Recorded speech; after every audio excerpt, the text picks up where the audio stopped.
Your business exists because you had the idea to start it. Everything begins in our minds. That's why your business results cannot outgrow your current level of thinking. Do you want to serve more clients, make more money, without working more or burning yourself out? Grow yourself first as a leader of your business, because that's who you are, a leader, even if you're the only person in your business right now. When you lead yourself first, the business results will always follow. My name is Maggie. I'm an international business and leadership coach, an expert in business mindset, strategy, and high performance. I created the Diamond Effect podcast to help you elevate your thinking, expand your perspective, and through it, grow your business without overwhelm. So let's get started.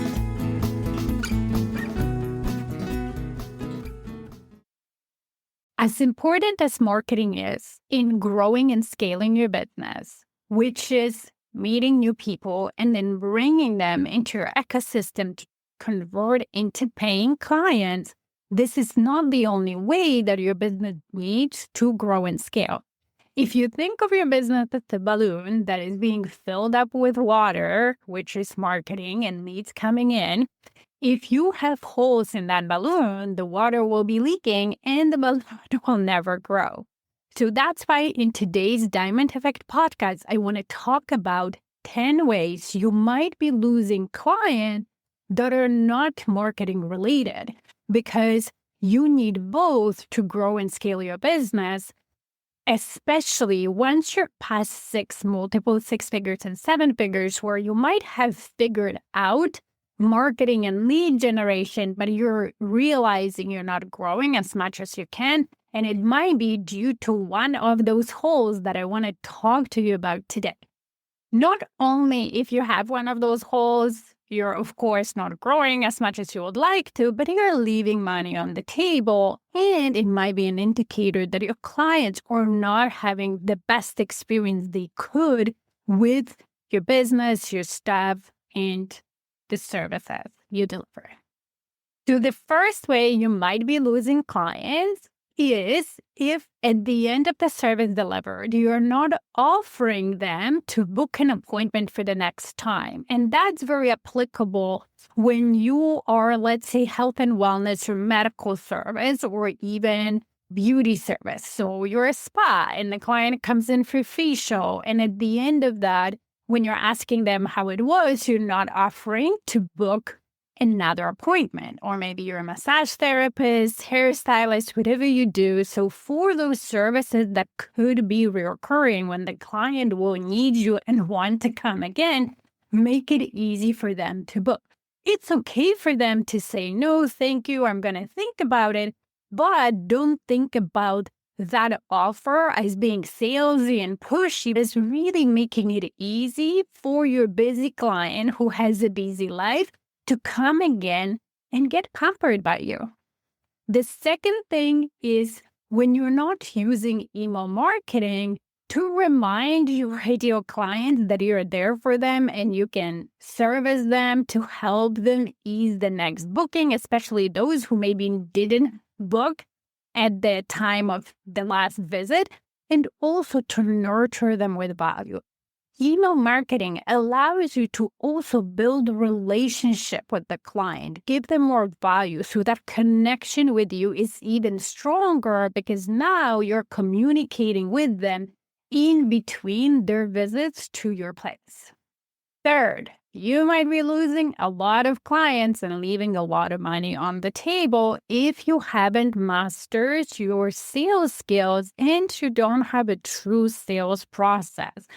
Think about it. If you have 10 leads and your conversion rates are somewhere between an industry average of 30%, so out of 10 potential clients, you're closing 3. But what if you could close, let's say, 8 out of those clients? So your conversion rate would be 80%. It's the same amount of time and effort or money to generate those leads, but on the other hand, you're making more money. You're having more clients, and then if they love you, they will stay with you just because you have mastered sales skills and have sales process. that's happening to my clients with whom I helped through that. Just recently, one of my clients who is in home services business had that transformation happen. Before we started coaching together, she was closing about 30% of her leads. And now, because we tightened up her process, what the questions she asks her clients, how she leads the discovery conversation or the initial visit, she is closing about 80% of her leads. Just do the math in your own business, how much more money it could bring you and how much faster you would grow if you just could close more clients from the same amount of leads that are coming to you today. The fourth way you might be losing clients is when you think about their service with you more as a transaction, as a one-off thing. They come, they find you, you deliver the service, or you help them. If you're a medical practitioner, you help them with whatever current problem they have, and then that's it, the transaction, rather than the whole experience, rather than looking at their journey with you from the beginning when they find you to them deciding to work with you, getting onboarded, the service delivered or the care provided, and then them leaving after that first visit. You want to think about that journey as their experience with you. And you want to put time and effort and creativity to think, how can you improve that experience? Because when you do, now clients feel great when they're working with you. They develop an emotional attachment and connection. It's not just about transaction. It's not just about helping them with the back pain or with their face glow and so on. It's about how they feel when they interact with your clinic, with your business, with your brand. The more you think about it, the more each step is intentional, thought through, aligned with how you really want it to look like, the better experience your clients have. And therefore, they come more often, they stay longer, and they refer others. And that's what I very often do with my clients who are scaling. One of the things we do with my top CEO formula, and especially continuous success portion of it, is going through that client-patient experience and understanding where maybe there are parts of it that are not intentional, parts of it that are not a great experience for them, and how we can improve it. Because just this thing alone can reduce your cancellations, your no-shows, and can also bring your clients more often to your.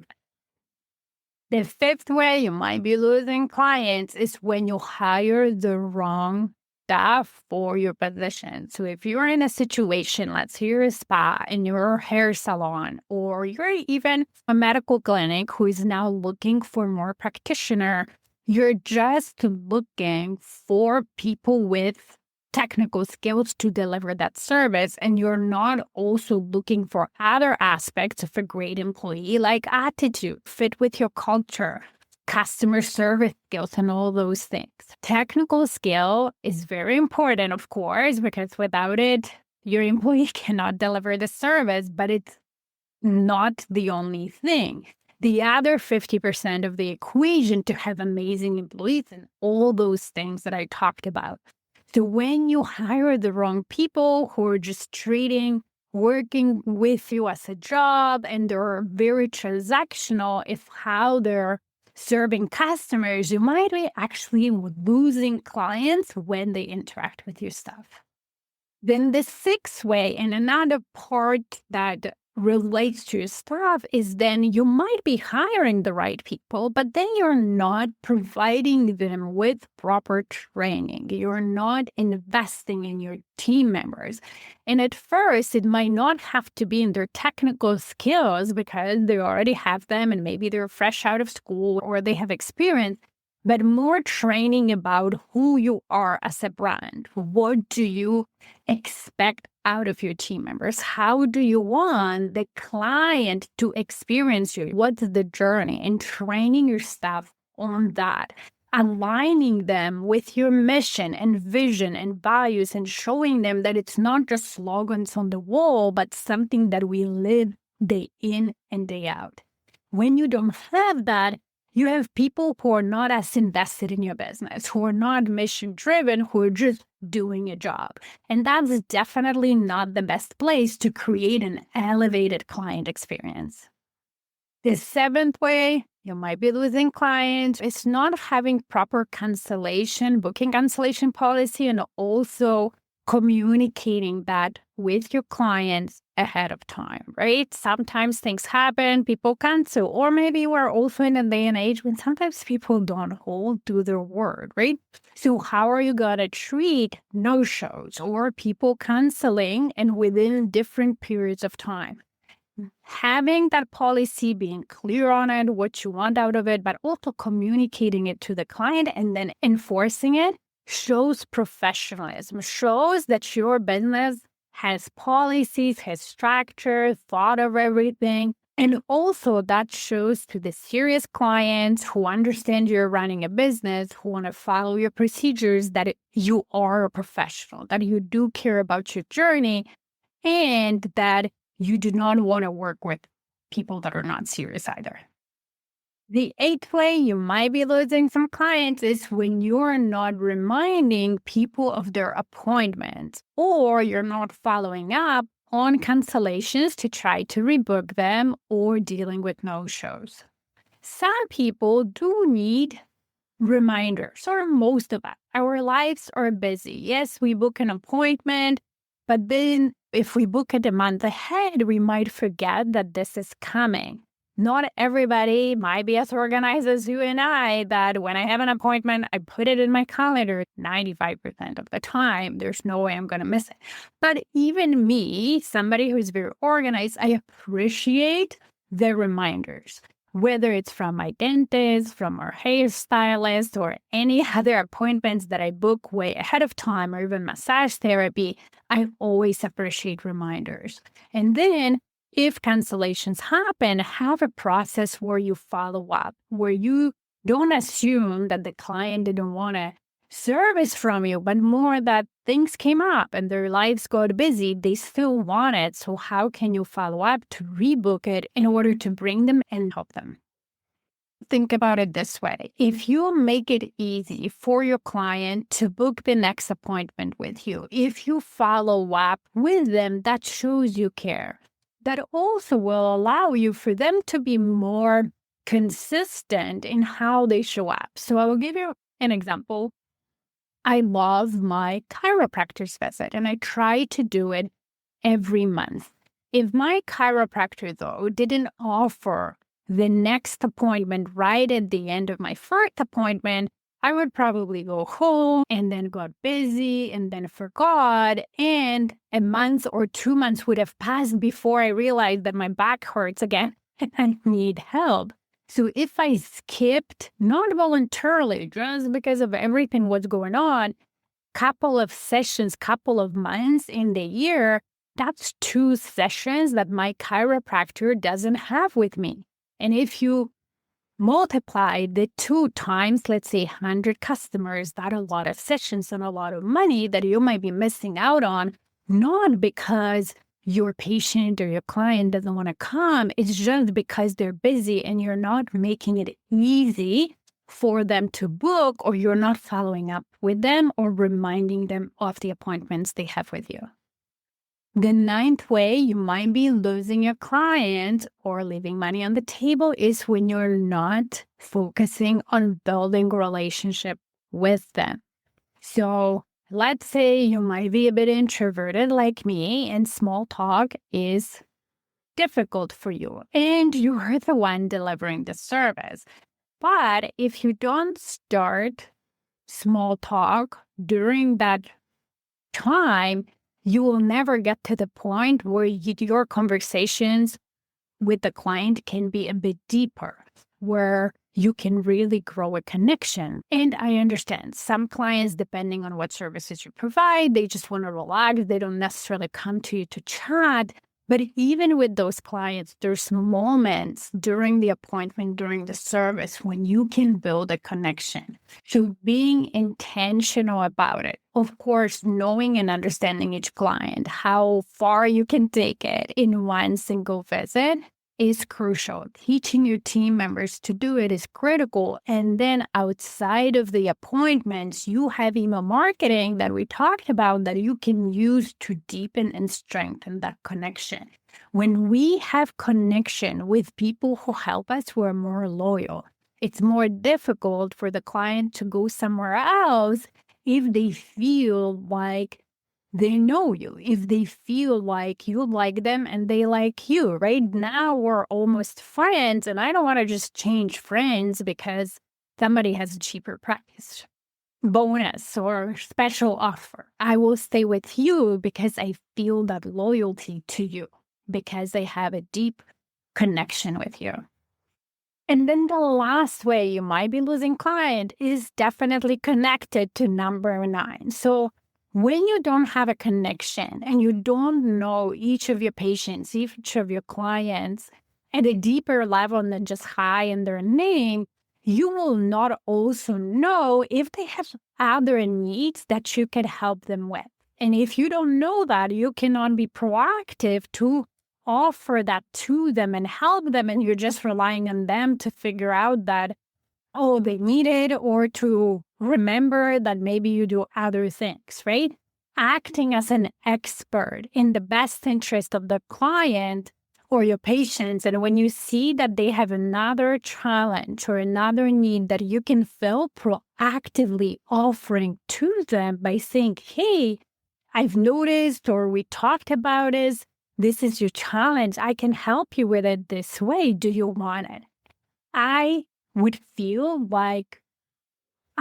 very special when my service providers would do it, because that means they care. That means they pay attention. They know me. So be that proactive provider.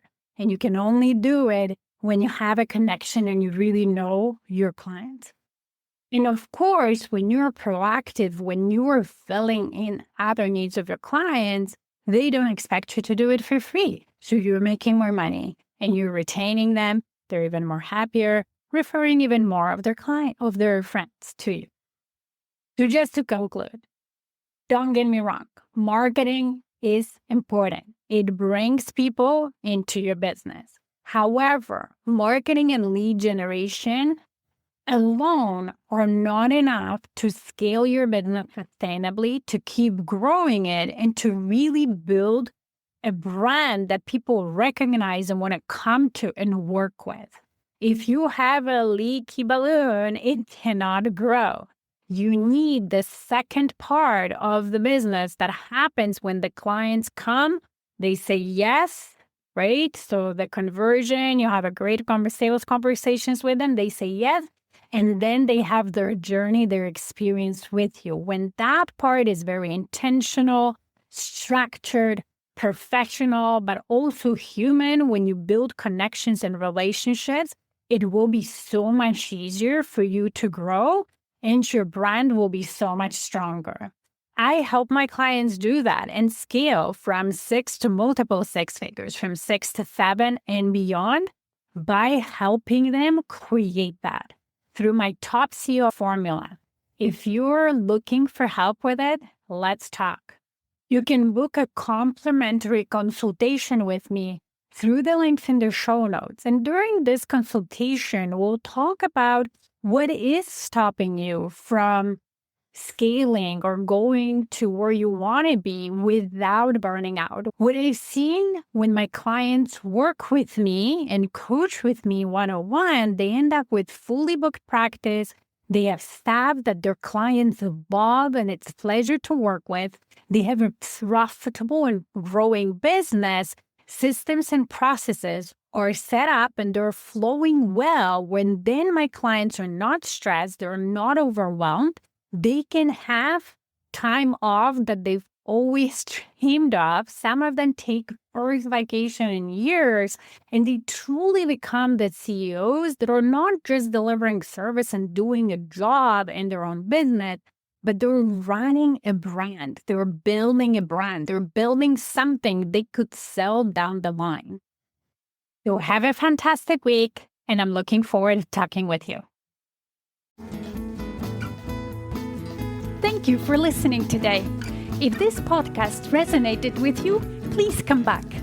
Also, you can leave a review on whatever platform you're listening. And if you have a suggestion, question, or a topic you would like me to talk about, let's get in touch via email. Email me at maggie@stairwaytoleadership.com. See you in the next episode.